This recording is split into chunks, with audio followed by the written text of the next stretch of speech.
pagtulong natin ay nasa pangalan ng Panginoon. Siya ang lumikha ng langit at lupa.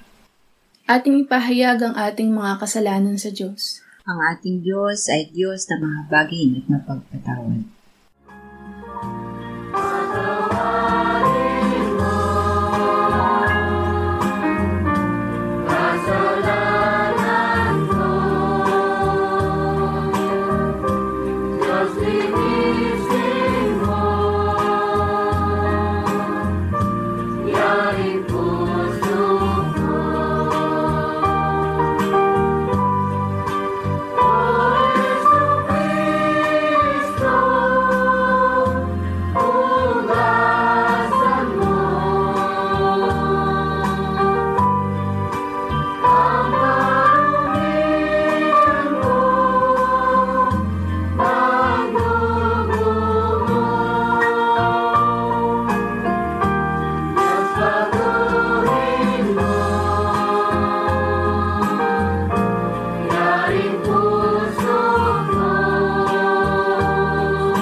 Mapalad ang tao na pinatawad na yaong kasalanan at nalimot na rin ang kanyang nagawang mga pagsalangsang. Mapalad ang taong sa harap ng Panginoon ay di na pinararatangan ng kasalanan, dahilan sa siya ay hindi nanlilinlang. Noong hindi ko pa naipahayag yaring kasalanan, sa buong maghapon ako'y nananangis sa matinding lumbay. Sa araw at gabi, bigat ng kamay mo ang nararamdaman.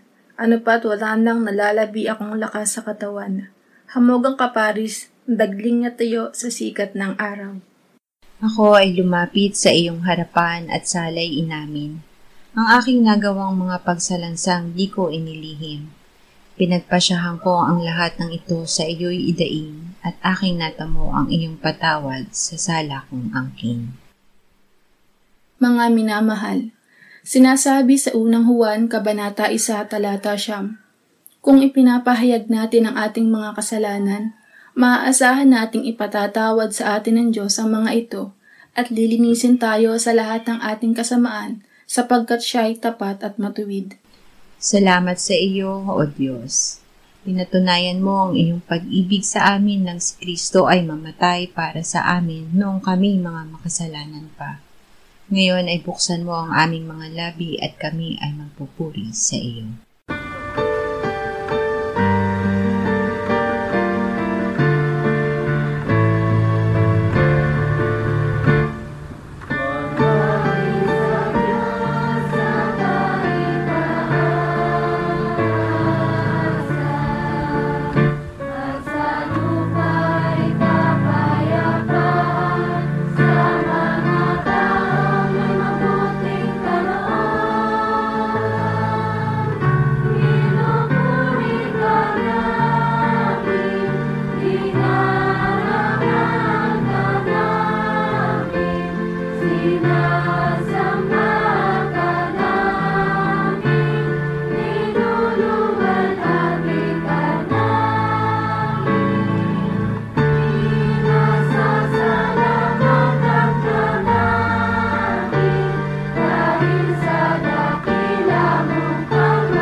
Unang Hari 3:5-9.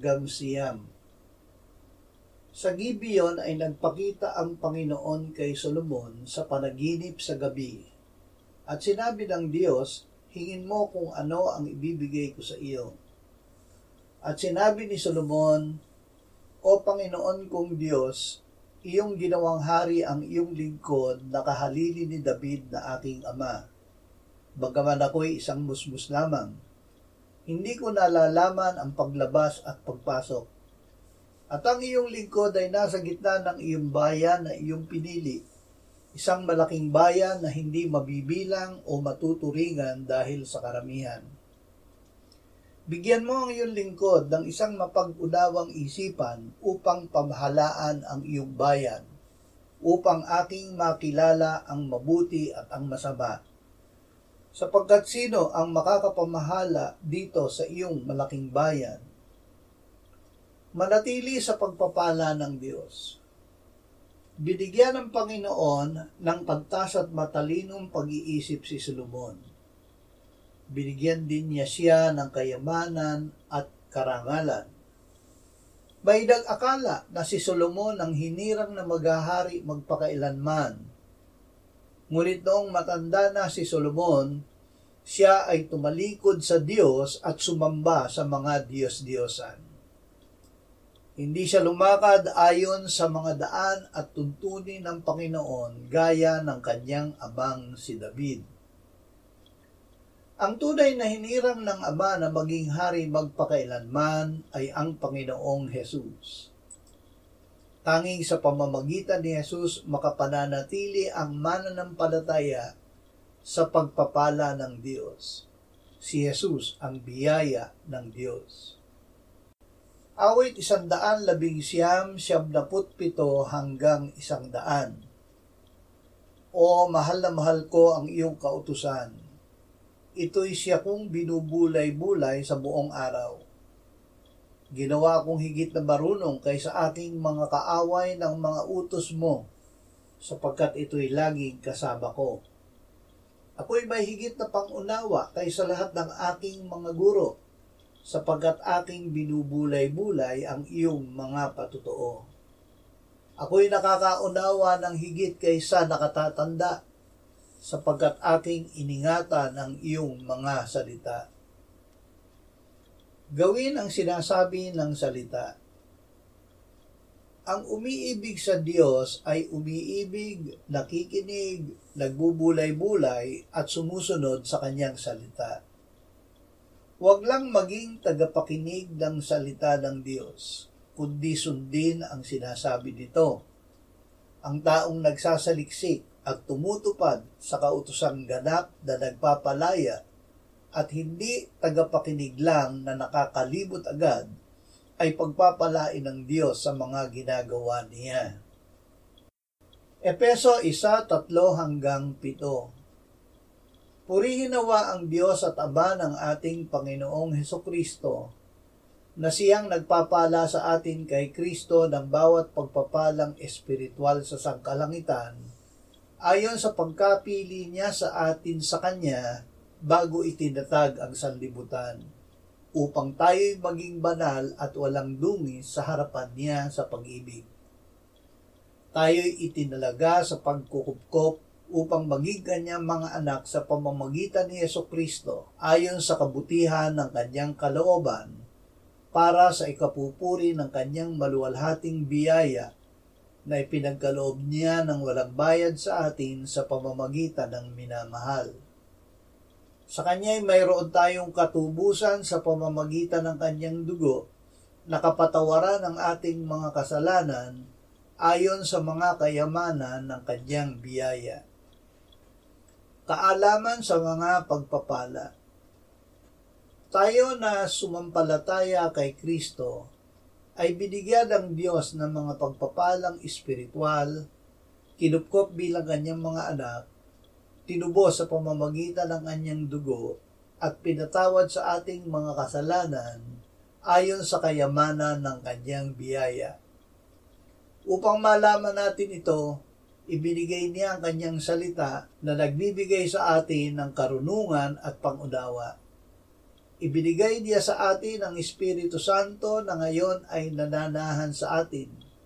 Siya ang ating patnubay na nagbibigay ng liwanag sa salita ng Diyos na ating narinig. Lucas 2:42 hanggang 47. Nang siya'y 12 taon na, umahon sila ayon sa kaugalian patungo sa kapistahan. Nang matapos na ang kapistahan, sa pagbabalik nila ay nanatili ang batang si Jesus sa Jerusalem, ngunit hindi ito alam ng kanyang mga magulang. Ngunit sa pag-aakala nilang siya'y kasama ng mga manlalakbay, nagpatuloy sila ng isang araw na paglalakbay. Pagkatapos ay kanilang hinanap siya sa mga kamag-anak at mga kakilala, at nang di nila siya matagpuan, bumalik sila sa Jerusalem upang hanapin siya. Pagkalipas ng 3 araw, kanilang natagpuan siya sa templo na nakaupo sa gitna ng mga guro na nakikinig at nagtatanong sa kanila. Ang lahat ng nakikinig sa kanya ay namangha sa kanyang katalinuhan at sa kanyang mga sagot. Nasa bahay ng Ama. Ang batang si Jesus ay nanatili sa Jerusalem. Natagpuan siya ni Jose at Maria sa templo. Hindi lamang siya naroon, siya ay nakaupo sa gitna ng mga guro na nakikinig at nagtatanong sa kanila.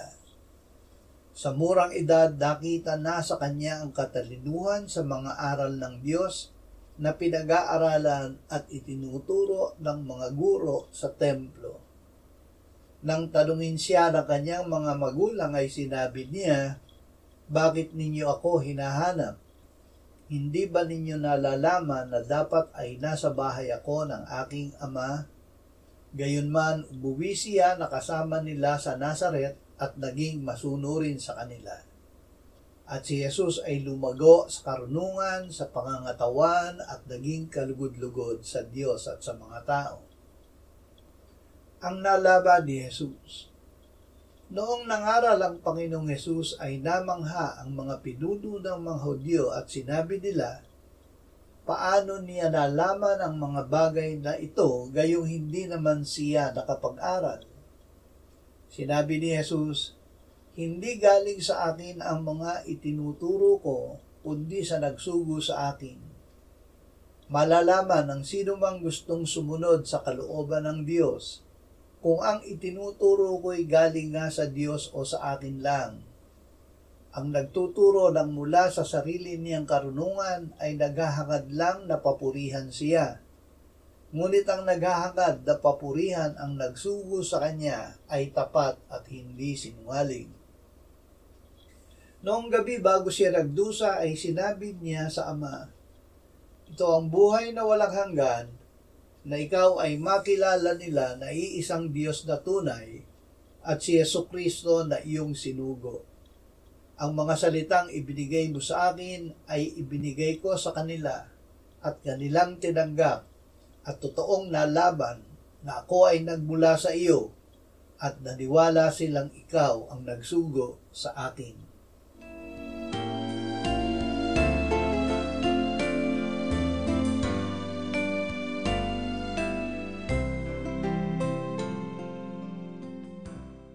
Manalangin tayo. Panginoong Jesus, sinabi mo, malibang kainin ninyo ang laman ng anak ng tao at inumin ang kanyang dugo, kayo ay walang buhay sa inyo. Ang sino mang kumakain ng aking laman at umiinom ng aking dugo ay may buhay na walang hanggan, at akin siyang muling bubuhayin sa huling araw, sapagkat ang aking laman ay tunay na pagkain, at ang aking dugo ay tunay na inumin. Siya na kumakain ng aking laman at umiinom ng aking dugo ay nananahan sa akin at ako sa kanya. Kung paanong buhay ang Ama na nagsugo sa akin at ako ay nabubuhay sa pamamagitan ng Ama, gayon din siya na kumakain sa akin. Siya man ay mabubuhay sa pamamagitan ko. Panginoong Jesus, aming tagapagligtas, Tinatanggap ka namin sa oras na ito bilang aming tinapay ng buhay. Tinatanggap namin ang iyong katawan na ipinako sa krus, namatay, inilibing, pinuhay na muli at iniakyat ng Ama sa kanyang kanan sa langit bilang aming tunay na pagkain. Tinatanggap namin ang iyong dugo na nabuhos sa ikapagpapatawad ng aming kasalanan bilang aming tunay na inumin. Manahan at mabuhay ka sa amin upang kami ay namuhay sa pamamagitan mo kung paanong ikaw ay namuhay sa pamamagitan ng Ama. Salamat, Ama, sapagkat dahil kay Kristo, kami ngayon ay nakapamumuhay kasama mo kaisa ng Espiritu Santo. Sa iyo ang lahat ng kalwalhatian, ngayon at magpakailanman. Amen.